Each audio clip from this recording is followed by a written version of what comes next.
What's going on, everybody? The class setup that I used in this gameplay was actually going to be the Maddox, and I used it using Quick Draw 2, as well as Stock, and I had Elo sight on it. I also had the Mozu on as my secondary because I like to whip it out in close engagements, and I also had a Stim Shot, Scavenger, as well as Dexterity. Now, in this gameplay, I kind of cut off the first half. The streak starts on a Merciless. I'll explain it more when I get into the comp, but I hope you guys enjoy the gameplay, and let me know what you guys think of this class. What's going on, everybody? It's Ace here, and welcome back to another Call of Duty Black Ops 4 video. Now, what you guys are going to be watching today is actually going to be one of my most clutch nuclears I think I've ever gotten out of my history of nuclears. Now, this one I actually did end up getting it on the last kill of the game for the domination. I was playing kind of passively towards the middle of this gameplay overall, and as I saw the time kind of winding down, I'm like, okay, I need to turn up here and see if I can get a nuke, because if I die, it doesn't really matter, because if I don't end up getting it, I don't get it, you know? So that's kind of the mentality I decided to go to.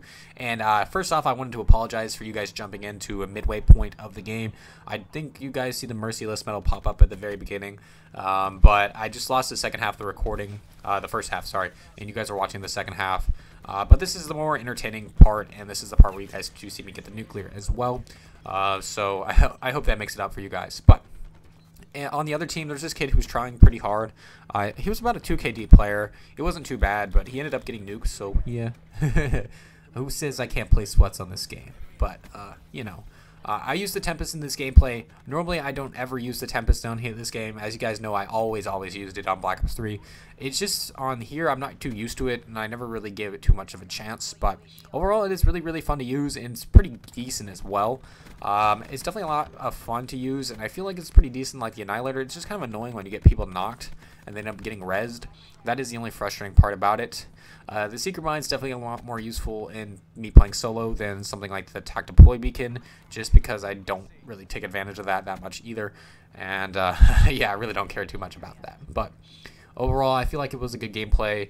I really do enjoy using the Maddox, especially on Nuketown, just because it is such a great hybrid weapon.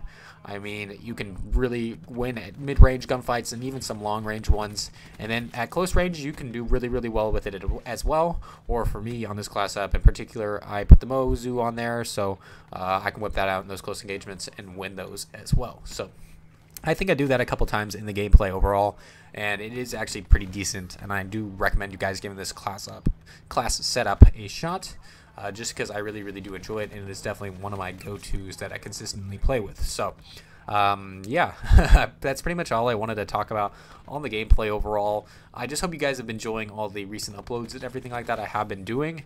I have been trying my best to be as consistent as possible, with the exceptions of the weekends, just because I have work and it's always really tough for me to get out gameplays and commentaries and just making videos and stuff like that, just because of my schedule, the way it pans out and everything like that. But nevertheless, I feel like I'm doing a really good job of being consistent on all that aspects, and and doing streaming as well on top of it. So I feel like I'm doing a very good job of being active, which is one of my goals for this year. I really didn't set up on any sub counts or views or anything like that like before. For me, honestly, as long as I put in the effort, that's the only thing that really matters. I mean, the results are going to show, and if I just keep working, it's not really going to matter what numbers I put out for myself, because the ceiling is limitless, you know. But it's just kind of my mentality about all of that. Overall, I forgot to mention that I am using a new microphone in this commentary, so I don't know if you guys have noticed that or anything at all. I hope it's better quality than the last one I had, because I noticed in certain aspects, especially during streams, it was pretty low quality. It felt like I was in, I don't know, it was just weird. It didn't sound too good to me, and that's why I decided I needed to finally upgrade. And I feel like this is going to be a better option for everything like that. But you know, it is what it is. Last thing I really wanted to talk about on this commentary was the fact that I have been streaming a lot more. Obviously, I said that earlier in this, but I have been streaming Black Ops 3, and the reasoning behind that is just frankly because a lot more people enjoy it. When I have streamed Black Ops 4, people have been telling me that this game they find boring and it's not really entertaining to watch on their aspects. So, I mean, that's why I stream Black Ops 3, because nobody complains about that whenever I'm playing that. And for me personally, I am more consistent on that game, I will admit. I really don't care what game I play. I mean, I upload Black Ops 4 because I have a lot of fun playing that, and I hope you guys enjoy the videos I upload. But I mean, just overall, I do it just because it's what I like. But yeah, that's pretty much all I wanted to talk about today. Hope you guys enjoyed the rest of the gameplay, and I will see you guys in the next one.